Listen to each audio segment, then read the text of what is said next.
We are streaming live, Ricardo. Um, Welcome, everybody. Thank you so much for joining in for today's webinar.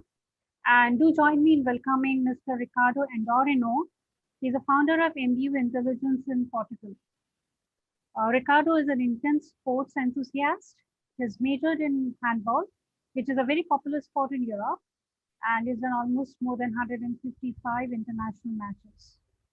So while Ricardo was focusing on sports, he was also studying finance, innovation, business performance, and his business performance skills made him the founder of MBU Intelligence, which is a company in Portugal that drives innovation through people's skills and abilities. He helps people across the globe build sustainable businesses and is here today to share insights with us on the same. Ricardo has also authored a management guide called Awaken Your Genius. So welcome once again, Ricardo. And before I hand over to you, an announcement for all the participants that again, this webinar is entitled for CCUs. And at the end of the webinar, I will be posting a link in the chat box. Kindly submit your form. We will give you the CCUs at the end of next year, that is December 2021. Basically, end of this year, we will give it to you for all the webinars attended up till 31st November 2021.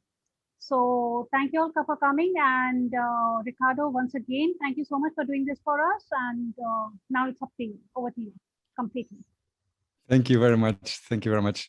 It's really a pleasure to be here with you, to join you today in this session. I have a lot in common with you, for sure. I can tell you some stories.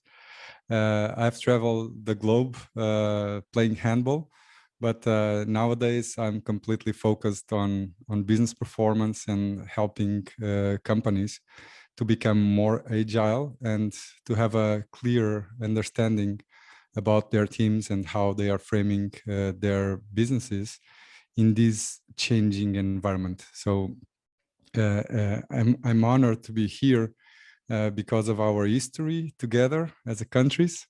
And I know that you have a very diverse country with a lot of different people. And I expect that in this session, I can go into some profound thinking in the way we relate to one another and how we are tackling into predictive management around people. So I will share my screen with you if it's okay. Let me just... You can see my screen.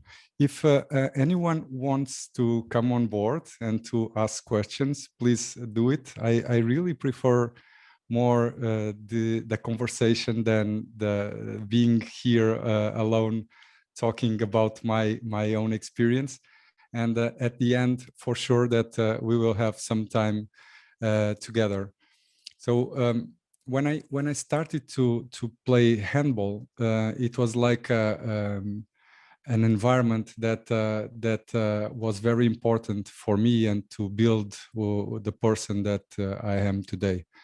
I was not so conscious at the beginning of when I was playing handball about the impacts that the sports would have in my career as a sportsman, but also as a person that was curious about a lot of stuff that was not directly related with the sports itself. So I will go into an introduction to a predictive people management tool that I met in 2028 with Bruce Lewin, that is one of the co-founders of this company. And that was for me one of the biggest changes in my career path. In that particular moment, I was quitting handball at the highest level. I was playing in Spain. I just played in 3 teams. I started to play in Évora Handball Club, the first team that I was playing for. Then I moved to Sporting Clube de Portugal. It's a famous club in football. In those years, I was already playing for the national team of Portugal, just in 2004, I moved to Spain to play for the team that actually won the European Championship of Clubs in handball. Handball is a very popular sport here in Europe. It began in Germany, but it spread it to all Europe. When I was talking with Bruce, my friend for 4G, he was saying, well, you just say that you are a Cristiano Ronaldo from handball. And I was saying, it's difficult for me to say that I was like Cristiano Ronaldo of handball for you, because you are so distant about handball and this particular sport. And even anyone that knows the difference in between the soccer, as you know it, worldwide, and handball, the differences are huge. But the biggest difference is in behavior and what I did in my university studies, or how I was playing at the same time I was working, or I was studying also. I am a person that always try to run several paths at the same time. I could not be so competent in every of them, but I was pretty good in respecting that my level of confidence would be addressed in a very particular way in the many fields that I was involved. So I'm the father of three, Maria, Manuel, and Camila. I've played in the national team of Portugal in handball. I authored a book in 2008. I'm passionate about innovation processes and competitive environments that come from the sports side, but actually it went through my whole career as a manager. And one thing that is very curious is that in these years, I think in 2006 or 2008, I got a call. The first call I have in the office is from an Indian company. It was a software company, and that actually I remember that they were software developers, and they were using a framework that is capability maturity model level 5. I was amazed how a company from India was calling me on the phone of the office to a so small company like mine. And in those years, I was still living in Spain. So about 4 groups, I met this company through Bruce Lewin, and I was very curious about and in this year I was studying a lot strategy, business strategy, and at the same time how people commit to the business and to the workplace. And this framework I'm going to show you, it's all about people understanding. So what we do, and we say that we are able to build sustainable businesses because we understand the people. And that's the only reason we assume that our framework and the way we talk to people inside businesses will give us the information, the sufficient information that we need. And when we say we need, it's already the team that is working inside a particular client or project. So you have here some considerations and testimonials from people that actually use this framework, and the major clients in the UK and in the US. So how we see people management or predictive people management. You know that in every function of the organizations, you have predictions for everything. You have predictions for the forecast of financials, for sales, for IT investment, for logistics, for you have pipelines for almost everything. But many times you don't have predictive management on HR. So this function has been always from balanced scorecards when people try to put in software behavior. It's very complex, and you know that's very complicated to have a just one application where you can see labor from the people, interactions from the people, and being aware of team productivity, for example. It's very complex and will depend always on the judgment of someone. So with this framework, it is possible to tackle into business performance from the people that builds the business every day. So at its core, 4G is a predictive framework that provides insights into diversity, group dynamics, and performance, helping executives make better decisions and transforming their approach to people management. So we are in a moment that we are waiting for certain rules. We are waiting for the pandemic to calm down. Decision makers are really frightened about their next move because in the workplace they depend of senior people or even the CEO or the functions that are in the top level of the organization, and this makes the organization fragile because the organization cannot concentrate on their own team to be aware of the next move, because there is so much things that we don't know at this moment. That if we fail to maintain our best people around and we fail in communicating well with these people, it is very difficult to maintain businesses if they are already struggling financially before COVID-19 hit us.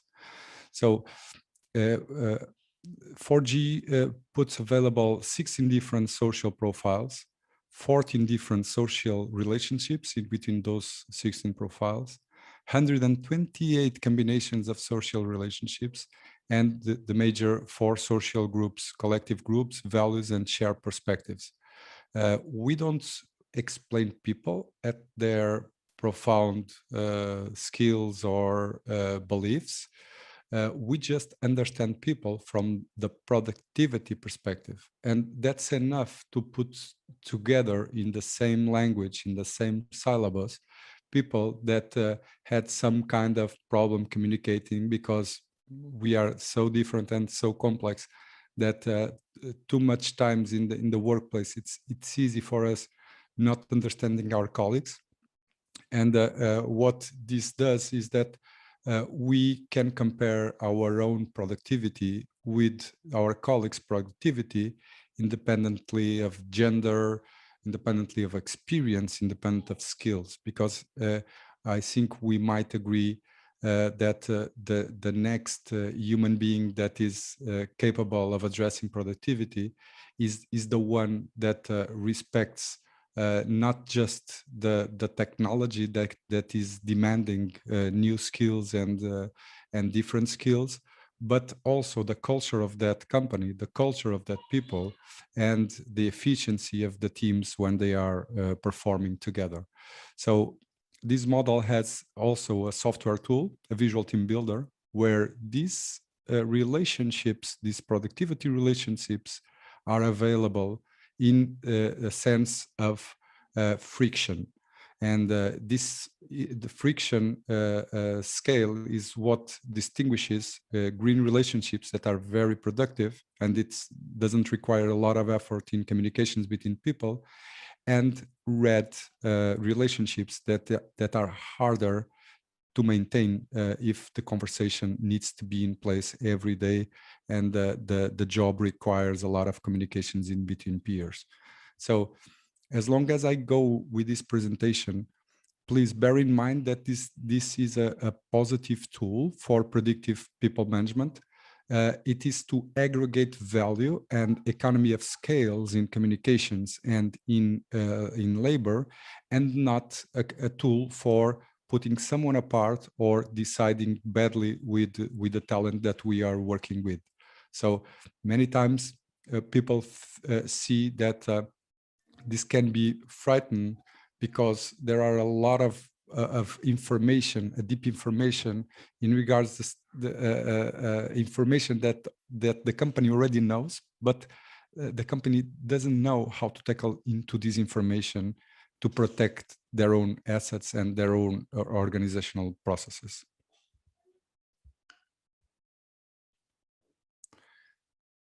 Here, I could share my experience with you in regards my teams and the way I see team building. But I believe that you also, with your experience, you have your own experiences, and they are like mine. So you know how hard it is to enter today in a new team environment and be productive really fast, to understand people, to feel productive, because feeling productive is quite different from being productive. And our own expectations with ourselves are far from being expectations that we can trust on. We need the team to make us conscious about the impacts that our own productivity have in the team, but also to feel that our productivity has a good and really benefit impact in the team leader and in the team as a whole. And we help organizations here to qualify some KPIs that everyone can adapt, everyone can participate, and everyone can join efforts in highlighting these particular KPIs in the team. So from team building and team cohesion to hiring for optimal relationships, to objective performance management, workplace diversity, culture and strategy alignment, till the holistic leadership. So when we talk in leadership, we don't talk just about the people that has the responsibility or the main responsibility to drive the business. We talk about everyone leadership. Each one of these 16 profiles has their own leadership characteristics. And what we do is we explore these characteristics in the behalf of each business model and in the behalf of the people that hire us, that understand quite well this language and what we are trying to accomplish. Here you can see the complexity, the raising complexity when we are integrating one more people inside the team. It's not some kind of joke that when Jeff Bezos says that if your team is bigger than 3, it's your team needs to eat the same pizza, right? It's like if your team grows too fast without this initial culture and without these steps for adaptation and these economies of scale, it will be difficult and for sure more complex to onboard and to explain exactly what these people is going to do for your business. So in this table, we are sharing with you for a team of 15 that is not a huge team. You have 105 combinations in regards to relationships. Who do you click with? So if you think on your working environment, you know from your intuition that there are people that you click with and people that is quite difficult for you to maintain a conversation. And this is just because the length of the other person is really different from yours, and people is expecting the information in one direction and gets the information in another direction, and this is true for both parts. So from our intuition, it's very easy, and you have this experience for sure. One person that you don't know and you just met, and it seems like it resonates something that well, I think that it's easy to talk with this person. It seems like we know this person for years, you know. And what happens with our brain is like that. Our brains resonates with the characteristics of that particular brain that you've just met. So when I say that 2008 was an important year for me, it's like when I closed the high competition in sports and I opened the high competition in management, you know.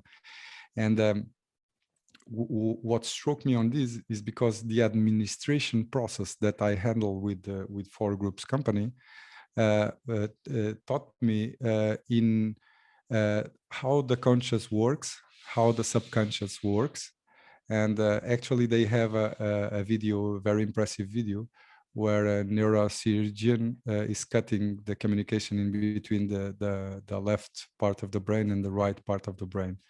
And it is amazing how our subconscious is working. So I learned so much from Four Groups, but I learn much more from the people that I work with. So I'm really open to new perspectives. I'm really open to how to optimize business processes. I'm really open to understand other cultures, because diversity is here, and it's not coincidence that Google and the major tech companies are hiring artists, are hiring philosophers, and this is something that I think it already changed forever. So humans that are not aware of this and the importance of being agile in adapting, we are watching teams being left behind. We are watching teams breaking down in three other teams, and teams that close to, and there are new 5 teams when before we had one team. There are teams that are working, people that is working in 5 different teams a week. So it's so complex, it's so fast that I really don't know where are we going with so much complexity in communications, because at the end I have this feeling that I don't know if you agree, is that sometimes businesses, they are not good in specifying what they want from people.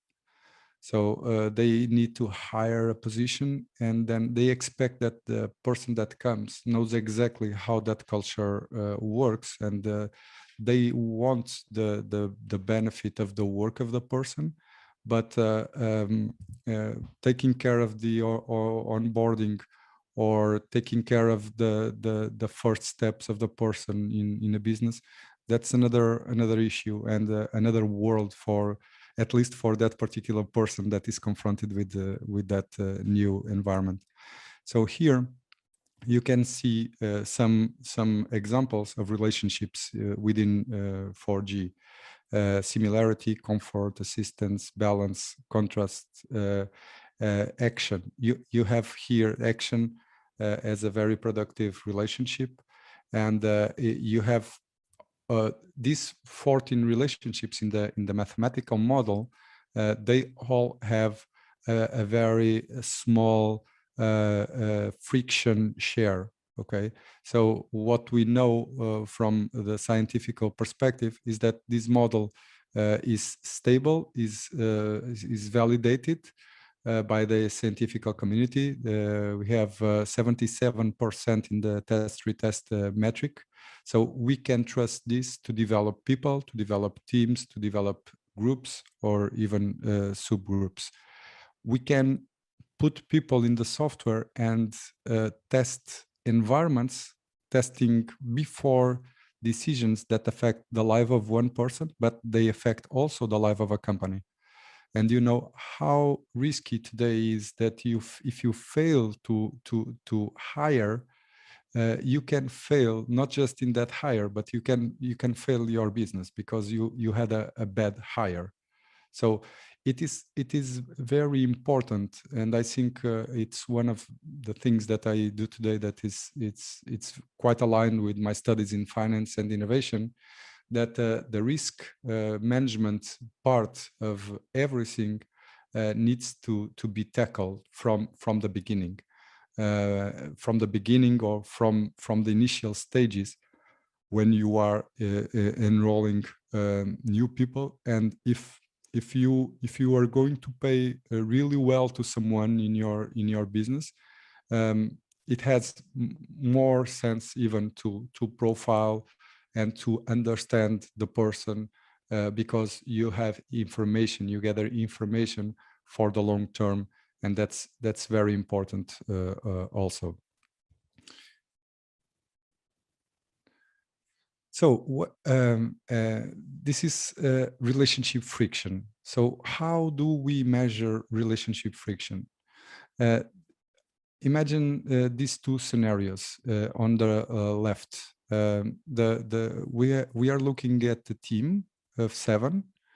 And what distinguishes the first team of 7 and the second team of 7 is just that the second team of 7 is optimized through the software tool that we have to highlight relationships. So the salary is the same for everyone individually, but we are able to calculate through relationship friction that this team, the first team in black, we have 17.9% of relationship friction currently. We enter in a team, we assess people, we understand people, we interview people, and we get this figure, okay? Then we go to a second process, and the second process is this team dynamically adapted in your business? Are we able to move people because of the technical, the hard or the soft skills within the processes that are that are designed for that particular team? If yes, we are looking for people that if we don't have technical restrictions in that particular team, we are looking for people that can make a better team fit than the non-designed team from the first group. And that's how we can match and we can fit a second scenario with a team optimized. And if we repeat this process at the year, and we work with yearly metrics in regards to the salaries, to the gross salaries of a year, we can save to this company, because of the process of all life cycle of the people inside a particular business. So we look how the hiring process is working. We look how fast the person is productive inside a new team. And of course, we want to reduce staff turnover, because staff turnover is killing also a lot of businesses, because it's very costly, and there are very few businesses that are looking for the financial perspective of hiring, but turning over the talent that they hired. We have a lot of experience with figures that are really amazing, but not from the positive side, you know. And this is money that the business is throwing out, and sometimes they're not conscious about the volume of sunk costs that are going to the garbage there, costs that are not productive, okay? Is a tool, what makes 4G unique? There are lots of tools today. There are lots of questionnaires, psychometric questionnaires, psychological questionnaires. what makes it unique?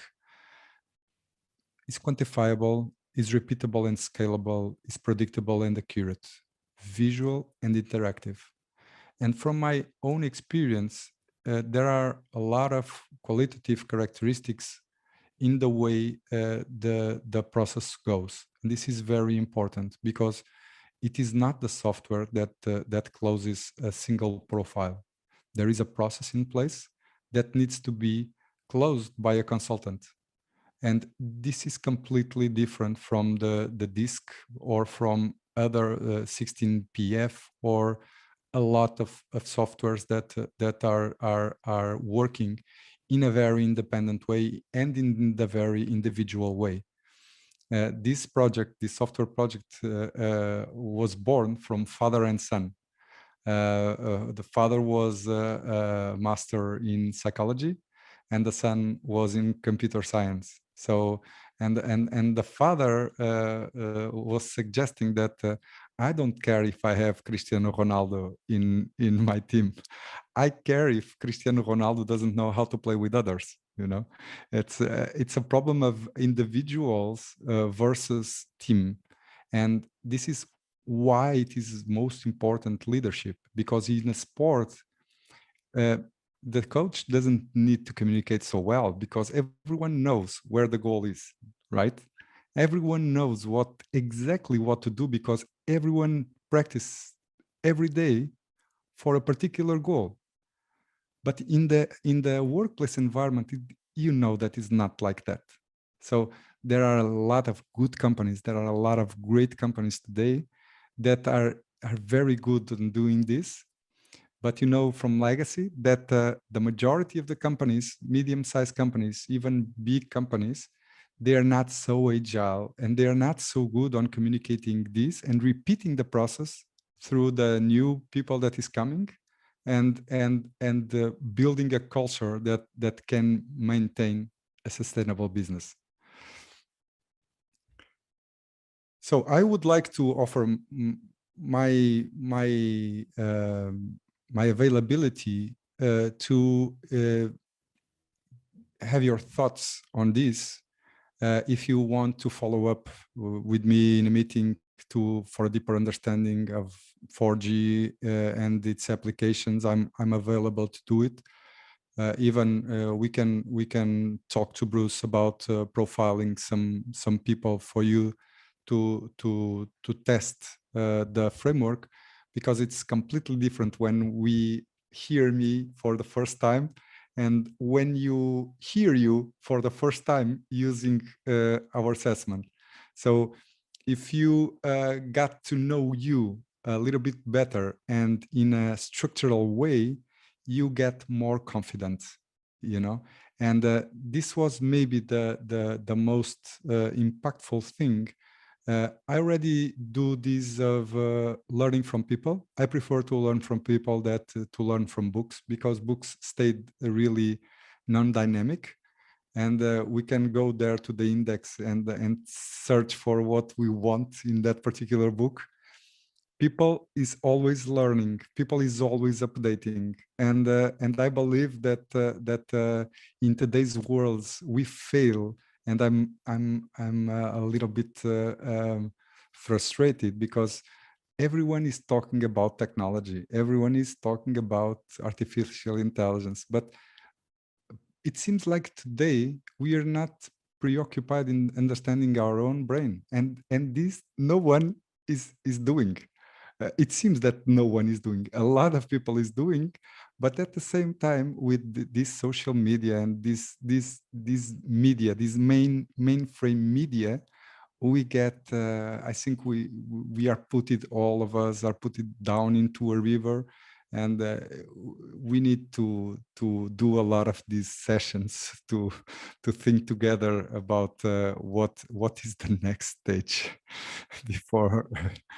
Because it's really hard. So you have here my contact information. Please, I would love to reply to some questions and to have a little bit more of understanding of how your culture is working towards these organizational environments. I know that you have been producing you are the country with more software engineers per kilometer, right? It's like, it's amazing. I would love to hear from you and to learn a little bit about your organization, and if we can repeat one of these sessions, or one of the companies that are presented, or one of the people that could share your insights. For me, it would be very nice. I don't see the chat information. I don't know if there is Q&A. Yes. So Ricardo, first of all, thank you so much. You gave a different dimension to 4G. 4G to me was only when it comes to mobile frequencies, you know. So thank you so much for bringing a different perspective to that. We do have questions, and Anuradha is asking a question. How do you quantify the friction levels in teams in tangible dollars? In teams, intangible dollars. Yes. Okay, nice. That. Yeah. So what we do is like, if the company is able to give us the annual figure of each individual, we have the two parts that we need to tackle into the number, or the figure, the value in dollars. So in the example, I can highlight here in the slide.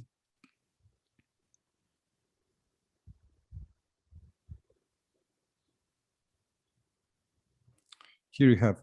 So what you do is like, through the salary, companies pay to people to be productive, right? So, but then productivity is a concept that it will depend on how the company is tackling into productivity of their own individuals, and at the same time of the rules of the country, for example. And you know, maybe, I don't know if you have labor rules more complex than in Portugal, but here I can assure you that they are very complex. They are very complex. So what we assume is that it's an assumption that every company pays for the people to be productive internally. So if we have the salary of a team, the gross salary of the sum of the team, and we are able to calculate the part of the salaries that is responsible for the people to work together in a very aligned way, in a very good relationships, we are able to directly calculate and have a figure about what is the percentage of money that can be optimized. Okay, that's the way we look at the numbers, and then we are exchanging. And the question is very good, because it's here when we are changing from just behavioral and individual assumptions and not objective management to a very objective management. So you hear what people has to say about the teams, the individuals and the team lead, but you also look at the information in a very rational way, because this test is very particular. You didn't run anything like this. It's a 45 minutes to 1 hour questionnaire. You don't need to reply in English, but it's just clicks. And there is one part that is the initial part that you need to click in adjectives in order to go to the second part. The second part, the first part is positive adjectives. The second one is negative adjectives. And it's normal that people doesn't click so much in the negative. And after this initial part of positive and negative, you go through a set of questions for cleaning up the doubts that the software has in the initial process. And afterwards, we can have a very nice understanding, but not final. because the final understanding of a particular profile is done, like I told you before, is done after an interview, a very personal interview about a lot of things that we tackle into. For one thing that I told you before is to respect the individual and to give the individual the benefit of understanding himself in a very deep way, and to trust that information. Another question that people asks at the initial stages is if the result might change in the process or afterwards, right? You do it today, and if you repeat it in 3, 4, 5, 6 years, the probability of getting a different result is very, very low. It's because you don't remember what you were clicking before. And the other reason is because you can have a lot of experience, but you will see them through your own lens. And what we are tackling into here is how you like to work. How do you like to work? And it's like a lens. It's just like a lens here. It's not to explain the person, it's to give you your leadership profile, your leadership characteristics, your ideal working environment, your areas of possible weakness, and suggestions for improvement. So the profile has an executive summary, and it is a 10-page document that explains exactly what we have done before with the individual. So what you see in the screen is when we already have a very structured project, or we are solving a particular problem, or we want to highlight something that the company wants to do in the future. We are being asked to go to mergers and acquisitions because, you know, from the financial perspective, A buys B, everything from the financial perspective is okay, but then the culture, how the culture evolves for one place to another, or for a culture that was led by some people and then move to another completely different setup of leadership. So there are a lot of usages for this, and the way we grab this part of prediction is like any other function on the team or on the company. It's like protecting the assets of the company, and we walk the walk. You have to walk the talk. So we walk the walk. We use it. We educate people around the framework. We give a lot of education for the people to distinguish the right and the wealth that they can have by understanding themselves in this way. And we have projects that even the relation, because we have individual profiles reports and teams reports. And we have projects that sometimes we even don't report the team reports because they are exchanging the individual reports. And by changing the individual reports, they understand better the other person. And this lowers friction within the team and within the relationship. Great question. I responded in one question, I responded to two. Thank you so much. Ricardo, there's another question. Can this tool also work with a team which is not paid but doing pro bono voluntary work for an organization? Yes. We have multinational clients, but we don't want to work just for the big companies. We want to check into startups. We made projects in a social manner in the university. For example, in Spain, you visit Spain, right? Some time ago. ESAD is a university that we work with. So this can be applied to any circumstance that that involves the keen or the sensibility of a manager running their team.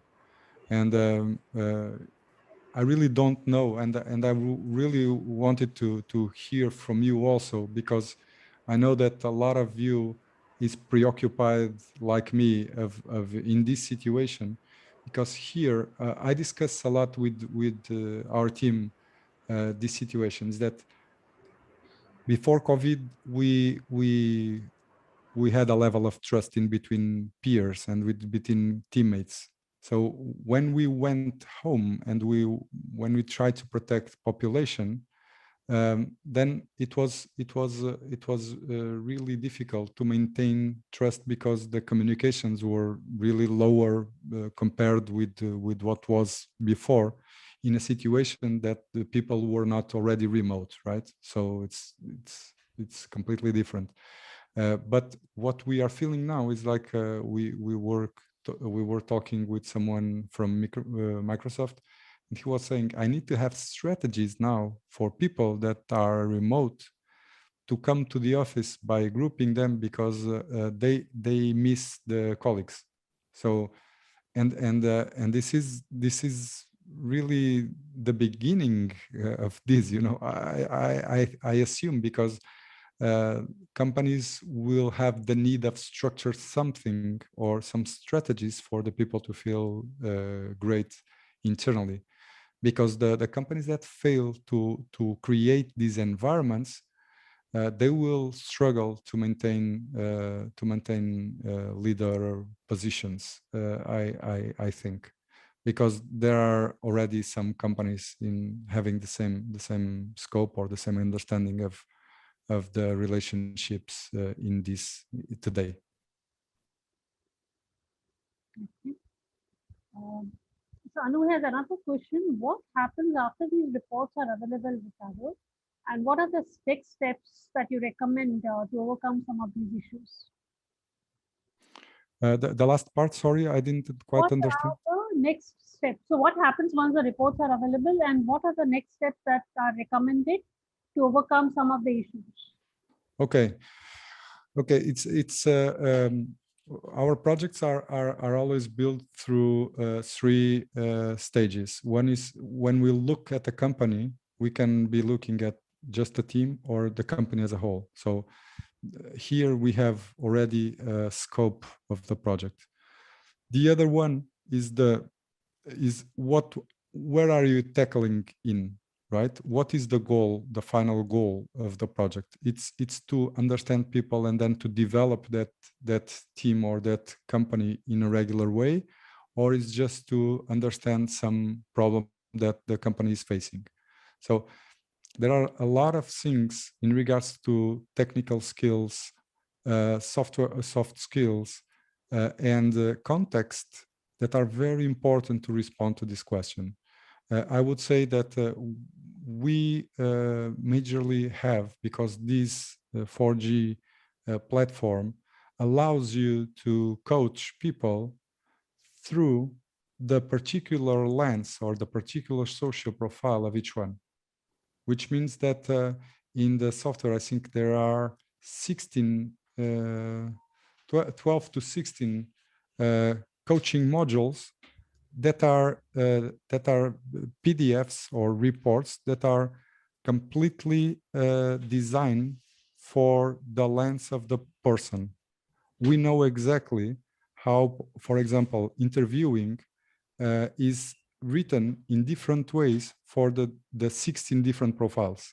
So, and the information when it comes to one coachee that is led by us, we know that that information will be very well received, because with three adjectives we understand the people for the productivity purpose.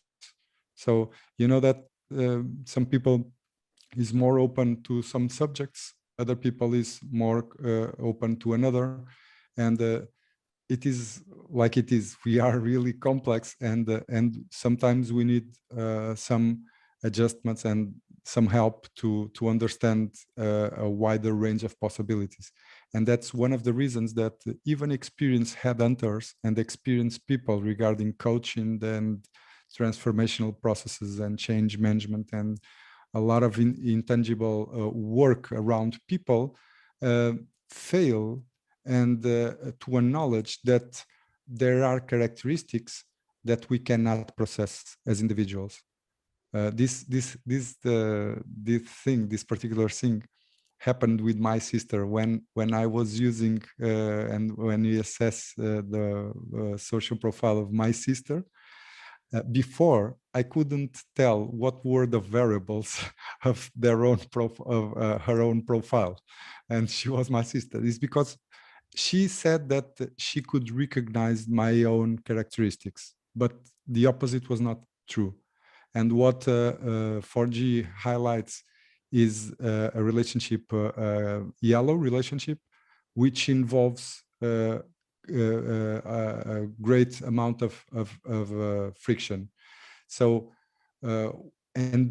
what the tool can do also is highlighting which partner, which psychological partner is senior or junior. So this is quite profound information and very useful for organizational development, because when you do this assessment, then you are allowed to train with this assessment. That is one response for the question. But you are also be involved in a transformational process within the organization, and that's the other usage for the reports. And you can use the reports for valuing your team and valuing your own processes. We are a business intelligence company, and we do business intelligence dashboards, but with people on board. So the people of the business there is actually the ones that are influencing us to highlight some KPIs that protect everyone below within their own team. So in that particular way, we are solving or helping to solve the problem of the typical re-engineering book or the balanced scorecard that in the people and development stage or pillar always gets troubles. The other parts is very, very rational, but when it comes to people, it's not today. It's not sufficiently cared how, at least I think it should be. Okay. Thanks, Ricardo. There's another question about the process of recruiting people. Can this 4G platform be used there? And is it possible to do the other way around of a team assessment, which is like, is it possible to identify which characteristic is missing in a team and then you start hunting for such professional profiles? So does it do the other way around as well? Yes, great question. Great question. So exactly. So this works in a bidirectional way. So we don't highlight for the recruitment process, we highlight every time for the selection process, because if you apply it to a recruitment table of 100 people, it is very costly. So what we say is that, okay, you have a pipeline of people, okay, do it. And when you have 6-10 people for the finals interviews, then if it's a position, 3 or 4 people would we assume and we highlight it and we advise them to run 4G, okay, for the selection process. The other thing is very important, what the question highlights. That is, if you have someone that is a sales representative, that is an innovation driver within the company, is a transformational leader within the company, is a coach that you want to replicate. You won't replicate a person, right? But you can discover and you can understand the person to a point that you say, for this position, for this role, this type of characteristics is what we want. So, and if you get this information, it is easier for you to get these people with this type of characteristics on board. So, and actually it's the type of leadership that we protect, that it's not just the team leader that needs to be someone that redirects and needs to be really open. And I can put here the sports, because I don't, maybe you know José Mourinho, the coach, the soccer coach. José Mourinho, it's someone that has a lot of education in regards to psychometrics with Dr. Boyatzis. And it's impressive, because what I can imagine is that the value of Mourinho as a coach, it has all to do with the way he speaks for the individuals of a team, and the way he speaks completely different that he speaks for the team as a whole. So for the team as a whole, he has a very hermetic communication for the goals and for the purpose of the team as a whole. But when he needs to talk with someone, he knows exactly what are the characteristics of that particular player. And in a one-to-one conversation, he gets the player satisfied, even if he's not playing. So, and this is for me the best way of doing it, or to be a leader inside the team, right? What is public then, and the public conferences, and this is strategy. this is sports strategy, okay? But just to highlight this, because I think it's a practical example of the leadership that we try to bring to the companies that we work for. Okay, Ricardo, we'll just take one last question. Level of friction amongst the team members, does it change or does it get impacted by some events? So the friction or the relationships stay the same if you work with that particular group for a long time. So we analyze team maturity. That is something that is not directly just to have with 4G framework. That's another completely different set, and we need a completely different questionnaire for team maturity. But I would say that it really changed the relationships. So the relationships might be green, red, and have a number, right? Because that's the number that we use to calculate friction share, right? But at the end, when you know, imagine this situation, this practical example, you have a colleague that if you could choose, you would work 2 offices from him, okay? So this is a very practical example. If you could choose, you would have few communications with him. So if you could choose, you can choose, well, with this person, I want to speak a lot, and I give my time, and I don't have any problem. But with that particular person, you say, if I have to, I will go to help. But I prefer to stay 2 offices from him, you know that this is one scenario possible, right? Here with the relationships, when this initial person understands the complexity of the relationship in the same framework of his own productivity as a person, he will recognize the importance of the differences of the other. And so the relationship tends to change. And in the project that I was mentioning before, in regards to ESAD, we had a very incredible understanding of this. So we highlighted a red relationship between 2 colleagues of the university. And the first reaction of the colleague was saying, yeah, but that's my best friend. And I said, yeah, but we're not talking about friendships. We're talking about labor relationships. But this information is very useful for us, because then for a red relationship, we have a very positive outcome. That is the friendship.